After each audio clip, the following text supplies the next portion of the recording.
तो गोदान में देखिए यूजीसी नेट जीआरएफ गोदान है और 2026 के लिए और हर एक एग्ज़ाम के लिए होगा। तो इसके मुख्य कथन है जो देखिए जो कभी आया नहीं है। और अभी 2026 का ये 25 में जो दिसंबर में एग्ज़ाम हुई तो पैटर्न बहुत चेंज था, तो रंग रूप से आया था क्वेश्चन। और इसमें हाँ तो 2 क्वेश्चन आ गए थे, पीले नीले बच्चे, और ये सब आए थे अलग पैटर्न। तो इसको मद्देनज़र देखते हुए ये प्रश्न मैं लाई हूँ। तो गोदान में किसकी बीवी बनारसी साड़ी पहनती थी? डॉक्टर सेठ और प्रोफेसर भाटिया। ना जाने किसकी किसकी स्त्रियां बनारसी साड़ी पहनती है। और खद्दर की साड़ी आम लोगों की स्त्रियां पहनती है।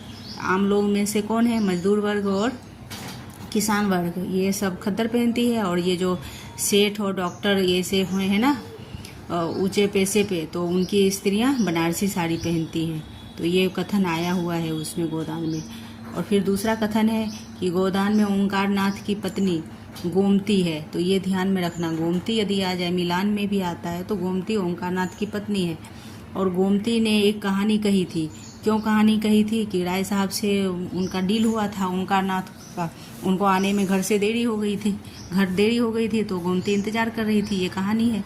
तो उसी में ये कहानी बता रही है कि किसी पे विश्वास नहीं करना चाहिए, ऐसा होता है। तो गोमती ने एक कहानी कही कि दादा एक तालुकेदार के नौकर थे, साल भर तलब नहीं मिलती थी, उसे छोड़कर दूसरे की नौकरी की, उसने 2 साल तक एक पाई ना दी और एक बार दादा गर्म पड़े तो मारकर भगा दिया। इन बातों के कोई करार नहीं है।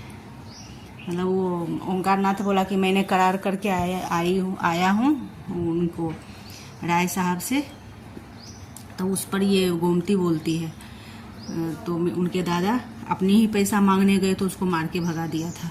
तो ऐसा कहानी वो गोमती बोलती है। तो ये यदि कथन में इसमें आ जाए, ऐसे कथन हल्के फुल्के लगते हैं लेकिन एग्जाम में आते हैं तो भारी हो जाता है, कठिन हो जाता है।